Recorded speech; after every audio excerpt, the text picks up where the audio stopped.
At my birthday evening, Mother quietly told Dad. While everyone's present, instruct your son to replace the apartment's keys. For her place. My brother nodded, gone for an hour. He returned, whiter than the linen, and whispered, Mom's there. Can you imagine celebrating your 32nd birthday, surrounded by everyone you love, only to hear your father, in a hushed whisper, tell your brother, go change the locks at her apartment?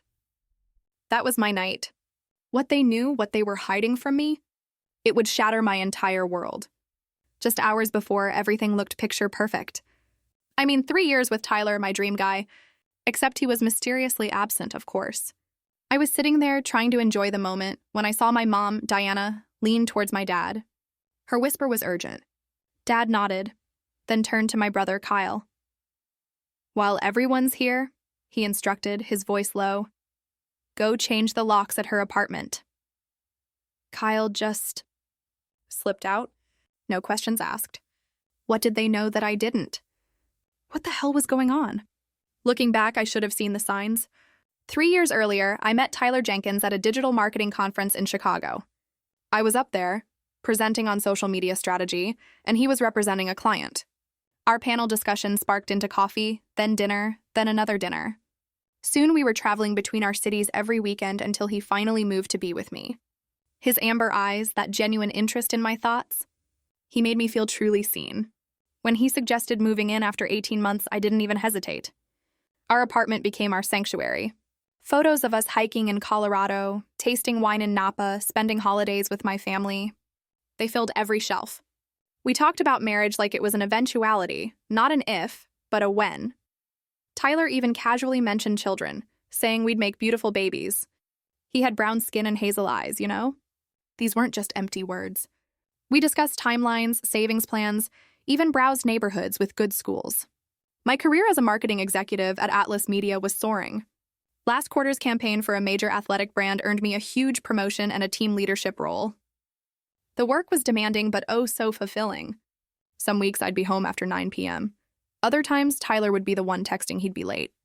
We just got each other. We supported each other's ambitions. And financial independence? That was something I really prided myself on. My grandmother had drilled into me the importance of maintaining my own accounts and investments, no matter what. A woman should always be able to buy herself a house and feed herself without depending on anyone, she'd always say. So even though Tyler and I shared household expenses, we kept our finances separate. Or at least, that's what I thought. My family had welcomed Tyler warmly, but there was always this slight reservation.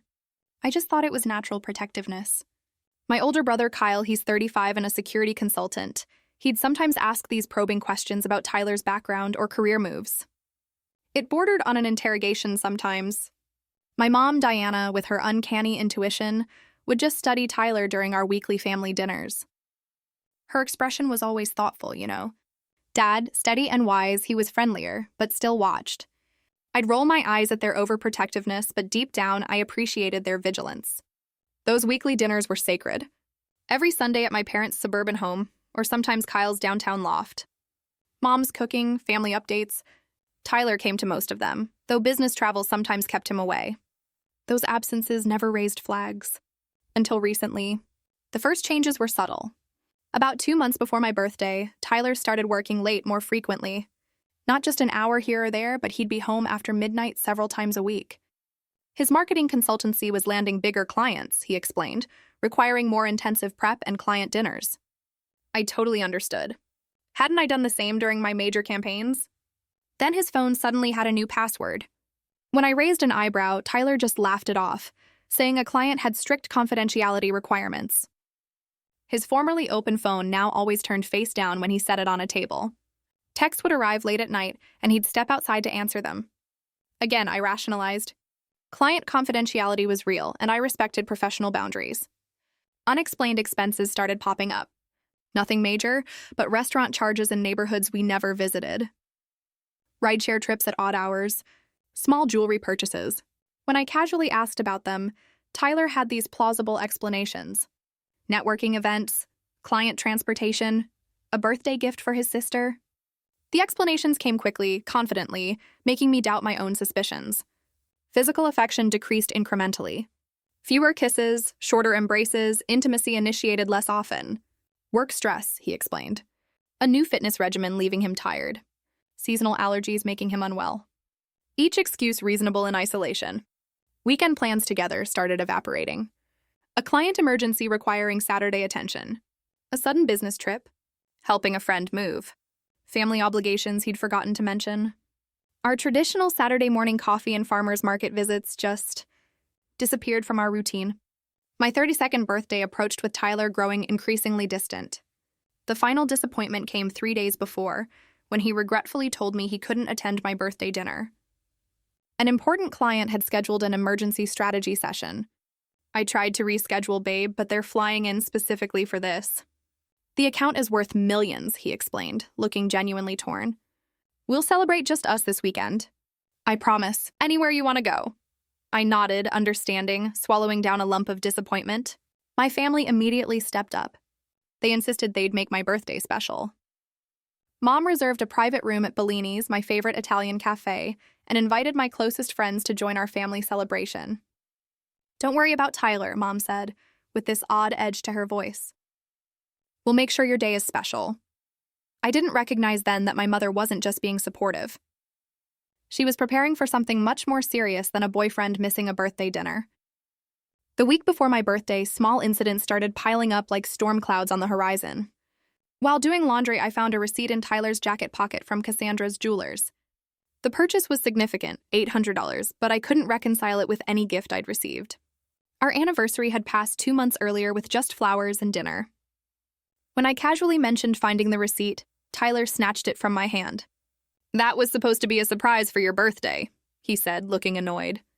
Thanks for ruining it.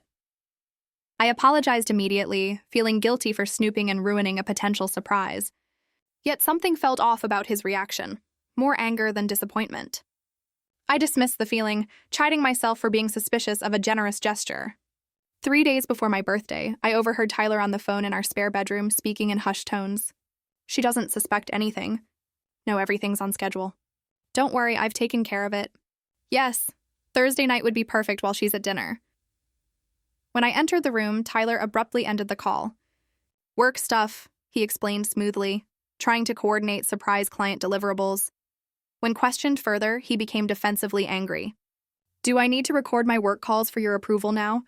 This project is stressful enough without the third degree. This uncharacteristic sharpness left me speechless. I retreated, murmuring apologies, while mentally cataloging this new behavior. That evening, my friend Jasmine called to finalize birthday plans. During our conversation, she mentioned casually, "Hey, I saw Tyler downtown yesterday with some clients." I waved, but he must not have seen me. My stomach tightened. Tyler had told me he was at an all-day strategy session in the suburbs. Are you sure it was him? I asked. Positive. Outside Remington Tower around 2 Sire, dark blue suit, that messenger bag he always carries. I manufactured an excuse, perhaps a surprise downtown meeting, and changed the subject. Later, I asked Tyler how his suburban meeting had gone. Productive, he answered without looking up from his laptop.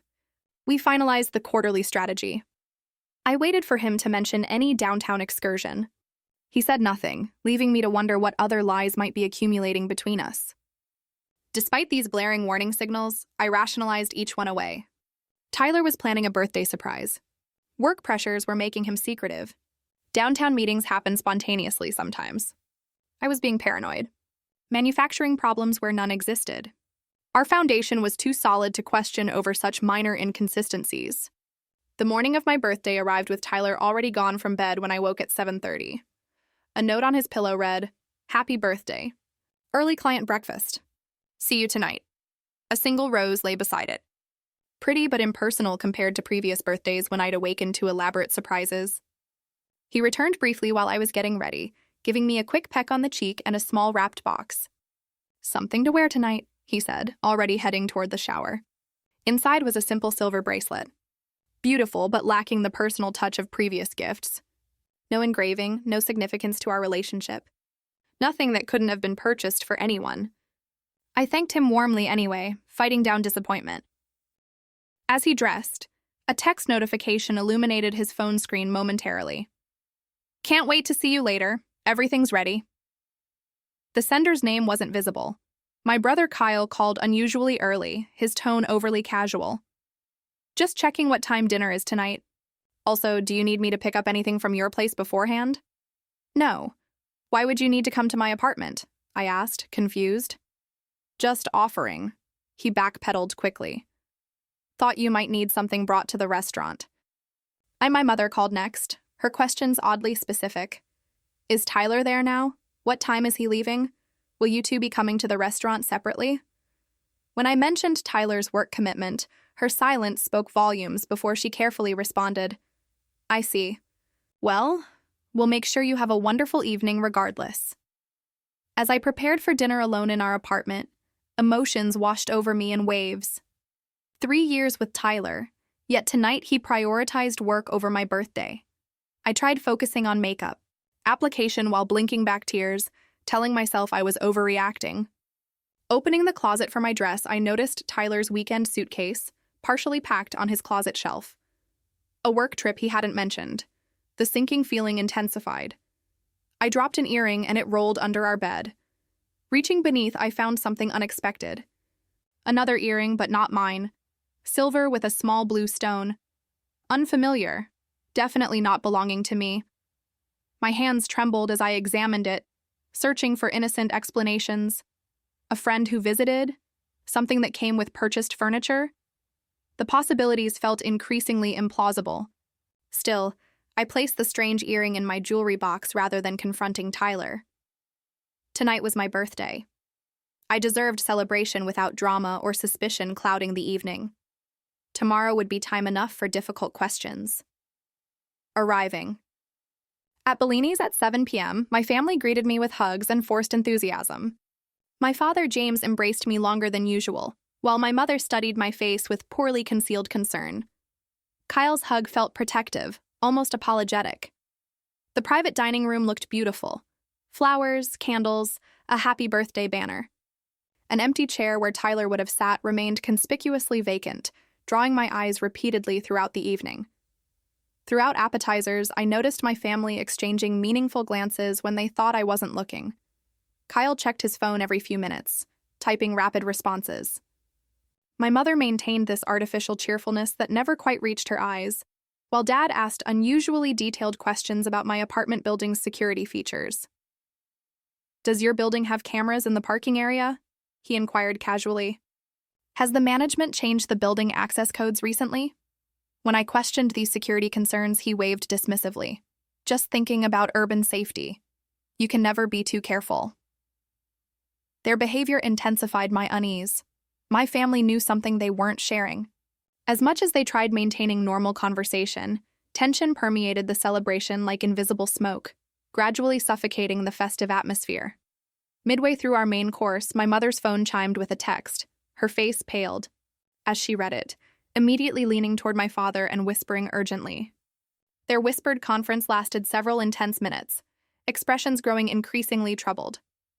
Dad nodded grimly, then turned to Kyle. While everyone's here, he said quietly, but clearly enough for me to hear. Go change the locks at her apartment. Kyle nodded immediately, standing and making apologies about an emergency call. He squeezed my shoulder reassuringly before leaving, but his expression betrayed concern rather than birthday wishes. Though I pretended absorption in conversation with my cousin Zara, my mind raced chaotically. Why would they change my locks? What emergency warranted this action during my birthday dinner? The only logical explanation sent ice through my veins. They believed Tyler posed some threat to my home or possessions. Memories cascaded through my thoughts. Tyler's recent secretive behavior, unexplained absences, the packed suitcase, password-protected phone, the mysterious jewelry receipt, the unfamiliar earring under our bed. Pieces began connecting into a horrifying mosaic. I recalled Tyler asking unusual questions about my investment accounts recently, whether I kept statements at home or received them electronically, whether my passwords were saved on our shared laptop. At the time, I thought he was showing interest in financial planning for our future. Other disconcerting realizations surfaced. Small items had gone missing from our apartment recently. A pair of diamond earrings from my grandmother, an expensive watch, some commemorative coins my father had given me.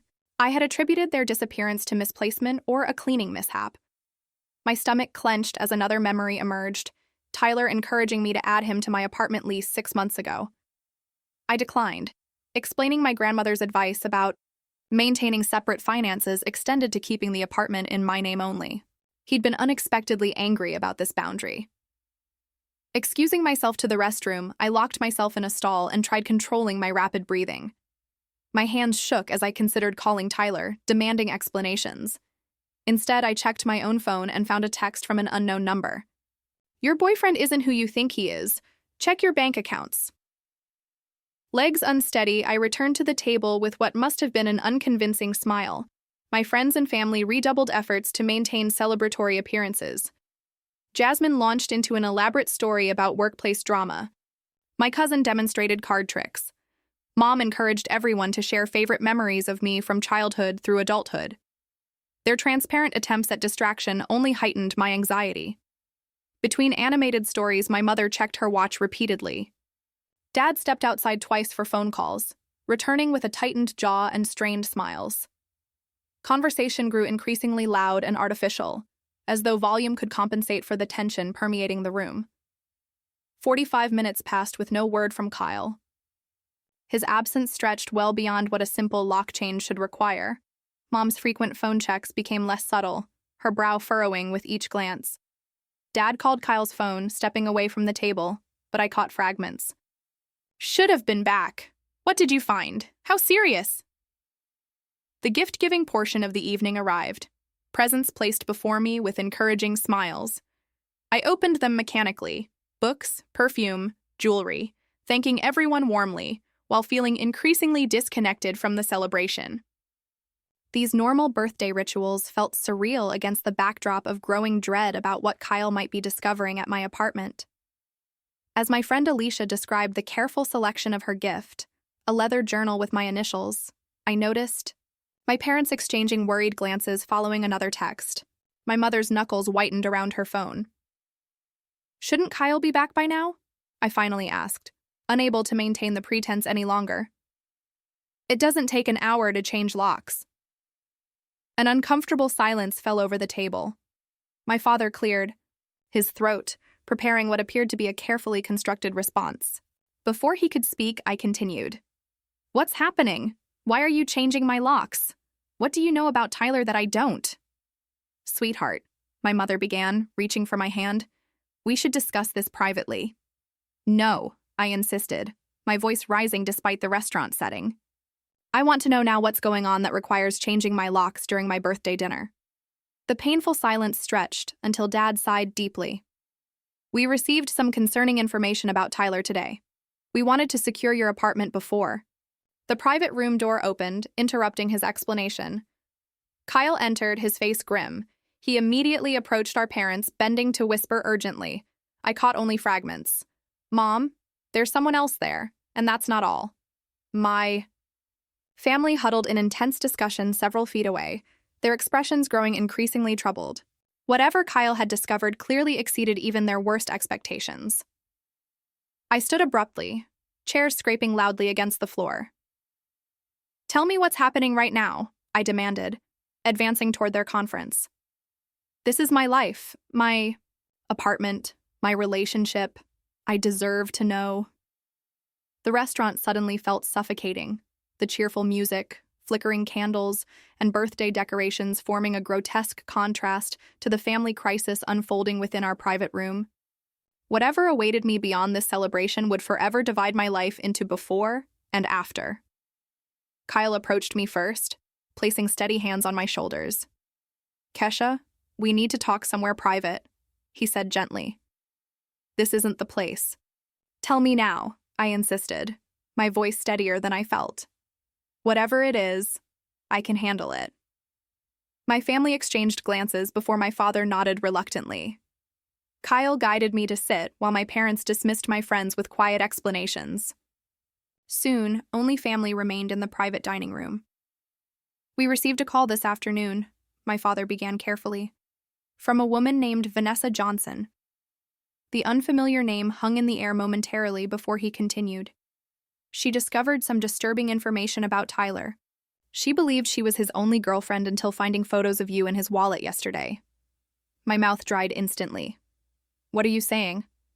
Tyler has been seeing this woman for 8 months, Kyle explained, maintaining eye contact despite the pain his words caused. When she confronted him, he claimed you were just a roommate. She didn't believe him and did some digging. She found evidence he's been systematically stealing from you, my mother added softly. Financial documents, account numbers. She called us because she found our contact information in his notes, listed as emergency contacts to manage. Kyle continued grimly. When I arrived at your apartment to change the locks, I found Tyler there with Vanessa. They were arguing about leaving. Your apartment, he hesitated, was being packed up. Valuables, electronics, jewelry. He paused, taking a breath. They had suitcases and boxes ready. My brother pulled out his phone reluctantly, showing me photos he'd taken as evidence. Tyler and an attractive woman standing amid packed luggage in my living room. My television unmounted from the wall. Jewelry boxes open on the counter. Financial documents spread across the dining table. Many bearing my signature, or what appeared to be my signature. He's been transferring money from your accounts, Kyle explained. Small amounts over time, plus a larger transfer yesterday. Almost $20,000 total. The room tilted momentarily as blood rushed from my head. 3 years together, building what I thought was a future, while he plotted systematic theft. The woman, Vanessa, she didn't know, my father added. She's as shocked as you are. Apparently, Tyler told her your apartment was his, that he was letting you stay temporarily as a favor to a friend. He had plans to leave today, Kyle continued. After your birthday dinner, while you were celebrating with us, he intended to take everything valuable from you in your apartment and disappear. My mother's eyes filled with tears. We wanted to secure your home before telling you. We never imagined he'd be there already, or that it would be this extensive. The betrayal expanded beyond romantic infidelity into calculated criminal behavior. Every loving gesture, every promise, every shared dream now recontextualized as grooming for eventual theft. I need to see, I said, standing abruptly. I need to go to my apartment now. The police are already there, Kyle explained. I called them immediately when I discovered what was happening. They're taking statements and cataloging evidence. Then that's where I need to be, I insisted. This is my home, my life. I need to see exactly what he's done. Despite their concerns about my emotional state, my family couldn't argue with my right to confront the situation directly. Kyle agreed to drive me while my parents settled the bill and followed separately. There's more, Kyle warned as we walked to his car. Tyler has been selling your possessions online gradually. Smaller items you might not immediately notice. Designer bags, some jewelry, collectibles. The receipts were in a folder labeled Inventory. Each new revelation landed like a physical blow. Items I'd attributed to misplacement had actually been sold by the man sharing my bed. The careful planning required for such systematic theft made me physically ill. He forged your signature on loan documents, Kyle continued reluctantly. Took out a personal loan in your name for $30,000 last month. The funds were transferred to an account we don't recognize. How did I miss this? I whispered, buckling into the passenger seat. He was careful, Kyle responded. Professional con artists usually are. The description landed heavily. Tyler wasn't just a cheating boyfriend. He was a predator who had specifically targeted me for financial exploitation. There's evidence of other women too, Kyle added gently. Photos, messages. This appears to be his pattern. My phone displayed 4 missed calls from Tyler during our drive. As we pulled into my apartment complex, a 5th call came through.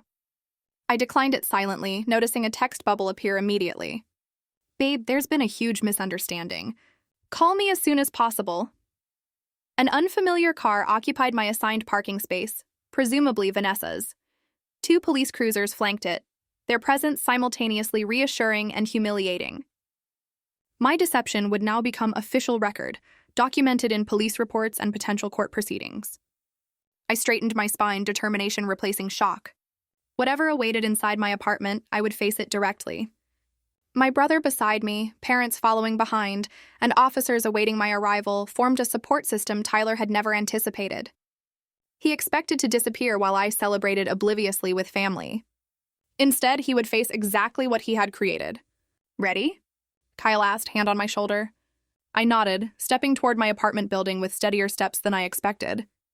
3 years of lies were about to meet their reckoning. The locksmith Kyle had hired worked quickly, installing new deadbolts and providing fresh keys while police officers supervised. The original keys now dangled from my brother's keychain, permanently invalidated. Using the new key felt symbolic, reclaiming ownership of a space that had nearly been stolen from me. Upon opening my apartment door, the animated voices inside instantly silenced. My living room, normally immaculate, resembled a staging area for moving day. Suitcases stood by the door, boxes lined the wall, and various valuables had been gathered on the dining table. Seeing my possessions organized for theft was surreal. Tyler stood near the balcony door, his face transitioning from argumentative to shocked. As I entered with Kyle and 2 officers behind me, a striking woman with copper hair, presumably Vanessa, sat on my sofa, her eyes red from crying. "Kesha!" Tyler recovered quickly, his voice shifting to relieved. "Thank God you're here. This crazy woman broke into our apartment claiming to be my girlfriend. The police aren't listening. Tell them we're together." His performance was flawless, concerned boyfriend seeking help against a deranged intruder. Had I not seen Kyle's photos and heard my family's explanations, his act might have convinced me. "Save it," I responded coldly. "I know everything." Tyler's expression faltered momentarily before recalibrating. "Babe, whatever she told you is crazy. I just met her last week at a networking event. She's stalking me." Vanessa stood, incredulity replacing sadness. "Are you kidding me right now? We've been dating 8 months. I have hundreds of photos, texts, receipts." She turned to the officers. "Officers," I addressed the police directly. "This man has been transferring money from my accounts without permission, and apparently forging my signature on loan documents. My brother discovered him removing valuables from my apartment." "I want to press charges." Tyler's facade cracked further. "Kesha, come on. We can talk about this privately. There's a reasonable explanation for everything." "Like the jewelry you've been selling online?" I questioned. "Or the loan you took out in my name? Or perhaps you'd like to explain these packed suitcases on my birthday." As realization dawned that his manipulation had failed, Tyler's demeanor transformed entirely. The charming, loving partner vanished, replaced by cold calculation. "You can't prove anything," he stated flatly. "We've been living together. These are joint possessions." "Actually," Kyle interjected, "the apartment lease is solely in Kesha's name. You're not on any of the documentation, and we have evidence of the unauthorized transfers and forged signatures." Vanessa approached cautiously, maintaining distance from Tyler. "I had no idea," she told me directly. "He told me this was his apartment that you were temporarily staying in. When I found your photo yesterday and confronted him, he claimed you were just a platonic roommate. I started investigating and found all these financial documents with your name." She gestured toward the dining table where papers lay scattered. Bank statements, transfer authorizations, loan applications. My signature, or a reasonable facsimile, appeared on multiple documents I'd never seen before. "She showed up today demanding answers," Tyler attempted to explain to the officers. "I was just trying to calm her down by packing up my possessions." "These?" I challenged, gesturing toward the suitcases. Opening the nearest one revealed my laptop, jewelry cases, and several designer handbags. "I can explain everything," Tyler insisted, desperation entering his voice. "Kesha, we've been together 3 years. Are you really going to believe some random woman over me?" The police officer intervened. "Sir, there's considerable evidence of potential theft and forgery here. We'll need statements from everyone, and I recommend you come to the station voluntarily." Tyler's face hardened as he realized the severity of his situation. His eyes darted toward the door, calculating escape possibilities with officers blocking the exit. A strange calm settled over me as I fully comprehended the magnitude of his betrayal. The shock and emotional turmoil temporarily receded, replaced by icy determination. "You have 30 minutes to collect only your personal clothing," I stated evenly. "Nothing else. My brother and these officers will supervise. After that, you're never to contact me again." "You're overreacting," Tyler attempted, switching tactics. "This is just a misunderstanding about finances between partners." "Partners don't forge signatures or drain accounts," I responded. "Partners don't plan escapes with stolen property, and partners certainly don't maintain relationships with multiple women simultaneously." Vanessa approached me, holding something out. "I found these in his car," she said, extending a small pouch containing familiar items. My grandmother's sapphire earrings I'd thought lost months ago. a gold bracelet from my 21st birthday, and my college class ring. He told me they were family heirlooms he was planning to have reset for me. She explained, voice trembling. I'm so sorry. I had no idea they were stolen. The personal violation intensified. Not only had Tyler stolen my possessions, but he'd repurposed family heirlooms as romantic gifts for another woman. While Tyler gathered clothing under Kyle's watchful eye, my father arrived with more devastating news. The bank confirmed unauthorized transfers from your investment account, he reported quietly. Almost $40,000 over the past 3 months, including a large transfer yesterday. They've frozen everything pending investigation. My mother embraced me silently. Her earlier suspicions now painfully validated. Her intuition about Tyler had proven correct, though the extent of his deception exceeded even her cautious assessment. One officer took detailed photographs of the apartment, its condition, packed boxes, financial documents, gathered valuables, while another began formal statements from everyone present. The official documentation of the crime scene transformed my home into evidence. We'll need documentation of all potentially stolen items, the officer explained. Account statements showing unauthorized transactions, proof of ownership for valuable items, and any evidence of forgery. Tyler emerged from the bedroom with a single duffel bag, his expression now coldly tactical. This isn't over, he stated flatly. Half of everything here is legally mine under common law. That's incorrect, my father interjected. There's no common law marriage in this state, and cohabitation doesn't establish ownership rights to individually purchased property. Tyler's miscalculation revealed another layer of his character. He'd researched enough to execute sophisticated financial theft, but failed to understand basic property law. His confidence had presumed my ignorance would protect his scheme. As officers prepared to escort Tyler for further questioning, he attempted one final manipulation. Kesha, think about what you're doing. 3 years together, thrown away over a financial misunderstanding. I love you. We can work through this. The hollowness of his declaration highlighted how completely our relationship had been fabricated. Every I love you now recontextualized as strategic advancement toward eventual theft. The locks have been changed, I responded evenly. Any attempt to return will result in trespassing charges. My father contacted our family. Attorney as officers departed with Tyler. The lawyer immediately began process for an emergency. Restraining order based on financial abuse and potential threat. Property recovery and identity theft protection became immediate priorities. Vanessa remained, providing additional context to Tyler's double life.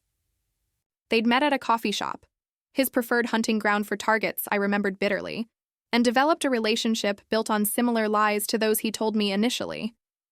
He told me he was a marketing executive with family money, she explained. Always generous with gifts that apparently were stolen from you. Always had explanations for why I couldn't come to his place. Often business trips, renovations, family visiting. Her experience paralleled my own early relationship with Tyler. Excessive generosity, intense romance, plausible excuses for questionable behavior. The pattern suggested professional calculation rather than opportunistic deception. There are others, Vanessa confirmed, showing me social media posts she'd discovered from women sharing similar experiences with him under different names. He operated in 3 different cities that I've confirmed, probably more. The predatory pattern extended back years, predating our relationship. Tyler wasn't an opportunist who succumbed to temptation. He was a practiced con artist who specifically selected targets for maximum financial gain. My professional life required attention despite the personal chaos. Thankfully, my supervisor at Atlas Media responded with unexpected compassion when I requested emergency personal leave. Take 2 weeks paid, she insisted. Identity theft is traumatic, especially from someone you trusted. Your projects are covered. Focus on recovery. Her response highlighted the contrast between authentic support and Tyler's counterfeit concern. Real relationships provided space for vulnerability. His exploitation had required my constant strength and independence. Practical recovery steps occupied my daylight hours. Police detectives gathered evidence for potential criminal charges. Lawyers prepared civil recovery actions. Financial advisors rebuilt security protocols for all accounts. Each conversation requiring a humiliating recounting of his deception. Nights brought emotional processing no professional could fully address. My journal became an essential therapeutic outlet. Pages filled with rage, confusion, and emerging insights about warning signs I'd ignored. Therapy sessions began, focused initially on crisis management before deeper excavation of relationship patterns. Financial abuse follows recognizable patterns, my therapist explained during our first emergency session. The isolation from financial knowledge, gradual boundary testing, and exploitation of trust are unfortunately common. This doesn't reflect your intelligence or judgment. Her assurance provided minimal comfort against overwhelming evidence of my failure to protect myself. Years of priding myself on independence and financial literacy hadn't prevented sophisticated predation. Support expanded beyond family. Friends organized cleaning crews to help rearrange furniture and redecorate, creating visual breaks from spaces Tyler had occupied. Colleagues delivered meals and ran errands, minimizing my public appearances while emotions remained raw. My apartment building management enhanced security protocols and provided new access cards after learning the circumstances. 1 week after discovery, Tyler was arrested on multiple charges, including grand theft, identity fraud, and forgery. His bail hearing revealed previous arrests in other states under different names, escalating potential consequences. The prosecution's evidence included meticulous records he'd maintained of his systematic theft, his organizational skills ultimately contributing to his downfall. My brother temporarily moved into my spare bedroom, providing security and practical support while legal proceedings advanced. His protective presence allowed gradual rebuilding of safety within my home. Though emotional security remained a distant objective, daily discoveries of Tyler's deception continued emerging. Hidden storage units contained items missing from my apartment months earlier. Email accounts revealed networking with other con artists, sharing techniques. Bank investigation uncovered offshore transfers, suggesting a more extensive operation than initially apparent. The comprehensive betrayal extended beyond romantic deception into existential questioning. If someone could convincingly fake love for 3 years, what other relationships might prove illusory? What instincts could I trust when my judgment had failed so catastrophically? What parts of my identity remained intact when so much had been constructed around a fundamental falsehood? These questions formed the foundation for recovery beyond practical concerns. Financial resources could be rebuilt. Legal consequences pursued. Security protocols enhanced. But trust required more complex reconstruction, beginning with rebuilding trust in myself. 6 months after my birthday revelation, tangible progress emerged from the chaos. Financial recovery advanced steadily through insurance claims, civil judgments, and recovered assets from Tyler's storage units. Approximately 60% of stolen funds returned to my accounts, with payment plans established for remaining amounts. Legal proceedings against Tyler gained momentum as additional victims came forward following media coverage of his arrest. Prosecutors built a comprehensive case spanning multiple jurisdictions, revealing a pattern of financial exploitation targeting professional women across 3 states. His sophisticated approach qualified for enhanced sentencing guidelines under organized crime statutes. My apartment underwent a complete transformation. New furniture, different paint colors, a rearranged layout, erasing visual reminders of Tyler's presence. The space that once triggered painful memories gradually became a sanctuary again, filled with intentionally selected items, representing only my preferences and history. Professional advancement provided unexpected healing. The marketing campaign I developed shortly after returning from leave received industry recognition, leading to a promotion and team leadership responsibilities. Colleagues who had supported my recovery celebrated this professional validation, understanding its significance beyond career development. "You rebuilt from scratch," my director noted during my performance review. That resilience translates directly to leadership capacity. You've demonstrated exceptional strength. Internal strength remained a work in progress, but external recognition provided milestones marking the distance traveled from devastation. 1 year after the betrayal, perspective gained clarity. My 33rd birthday celebration, an intimate gathering at a new restaurant with carefully selected friends and family, contrasted sharply with the previous year's devastating revelation. "A year ago today," my mother toasted, "we thought we were protecting you from loss. Instead, we witnessed your incredible rebirth. I've never been prouder." The journey toward that rebirth had required intentional reconstruction in all life domains. Financial security now included quarterly credit monitoring, separate checking and investment accounts with enhanced verification protocols, and regular consultation with a financial advisor who specialized in identity theft recovery. Physical security encompassed an advanced apartment security system, strategic social media privacy management, and comprehensive background checks for potential business or personal relationships. The precautions initially felt like paranoia until gradually integrating into normal routine. Emotional security proved most challenging, yet most crucial. Therapy sessions evolved from crisis management to deeper exploration of relationship patterns and trust rebuilding. Journaling documented progress from raw victimhood through anger toward eventual perspective and integration. The experience doesn't define you, my therapist reminded during our transition to monthly sessions. It informed your growth, but doesn't determine your capacity for future connection. Her assurance provided a path forward. Relationships with family transformed through shared adversity. Weekly dinners evolved from obligation to cherished tradition, conversations deepening beyond surface updates into meaningful exploration of values and aspirations. My mother's intuition earned newfound respect rather than resistance. Her concerns now recognized as protection rather than intrusion. I always knew something felt off about him, she admitted during a contemplative evening conversation, but I couldn't identify specific concerns beyond instinct. I questioned my own judgment. That makes two of us, I responded, a newfound ability to find humor in painful truth marking a significant healing milestone. My brother Kyle's protective instincts balanced with respect for my independence, offering security suggestions without imposing solutions. Our relationship matured through crisis into balanced adult siblinghood, mutual respect replacing remnants of childhood hierarchy. Dad's steady wisdom provided a foundation throughout recovery, his financial expertise guiding practical rebuilding, while emotional support remained consistently available without overwhelming. His example of healthy masculinity helped preserve my ability to eventually consider trusting men again, despite the profound betrayal. Personal growth extended beyond relationship patterns into broader self-understanding. Therapy revealed people-pleasing tendencies and excessive self-reliance had created vulnerability to exploitation. Perfectionism and achievement orientation had prevented acknowledging relationship concerns that contradicted the successful image I maintained. The warning signs were there. I journaled 6 months into recovery.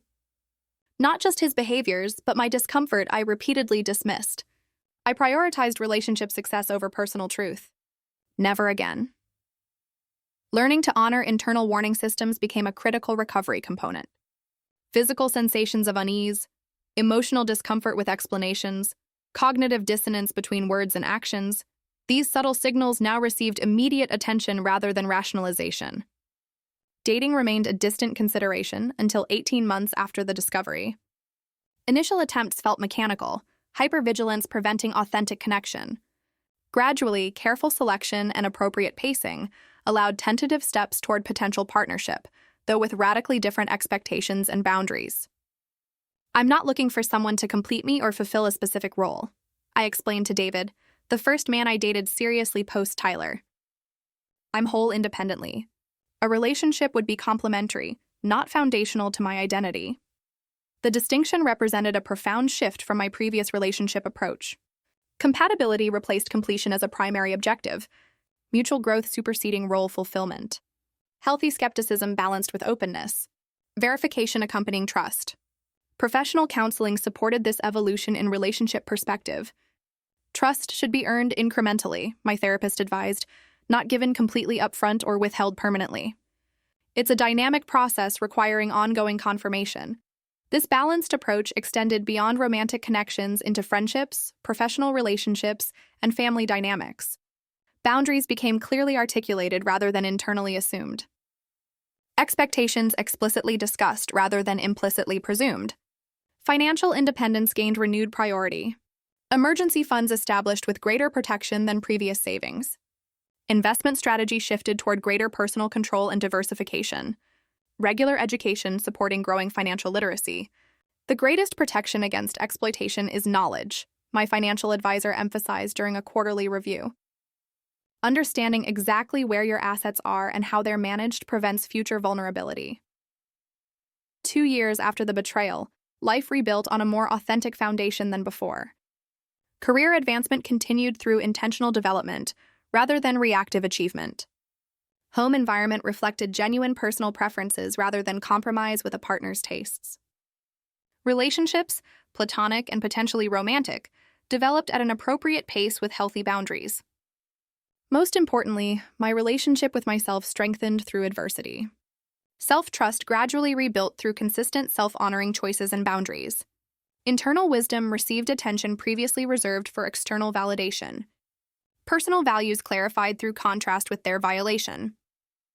The experience that once threatened to define my life story gradually integrated into a broader narrative. A painful chapter rather than the entire book.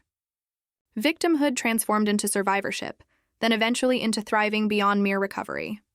The lessons extracted from betrayal proved valuable beyond personal healing, offering insights shared carefully with others experiencing similar exploitation. Trust your intuition when something feels wrong, even without concrete evidence. Value family and friends who see truth when you're temporarily blinded. Recognize strength emerges through surviving what once seemed unsurvivable. Understand freedom exists in releasing relationships that require sacrificing authenticity. Build a life on foundations you control entirely. These truths emerged not as bitter warnings, but as empowering guideposts directing future choices toward greater authenticity and self-protection, without sacrificing openness to genuine connection. Life rebuilds differently after profound betrayal, not replicating what existed before, but creating something stronger, more authentic, and ultimately more satisfying than what was lost. What's your story of trusting your intuition or experiencing betrayal? Have you ever had that moment when everything suddenly made sense in hindsight? Tell me what you think. I really want to know. Thank you for listening to my journey. Take care.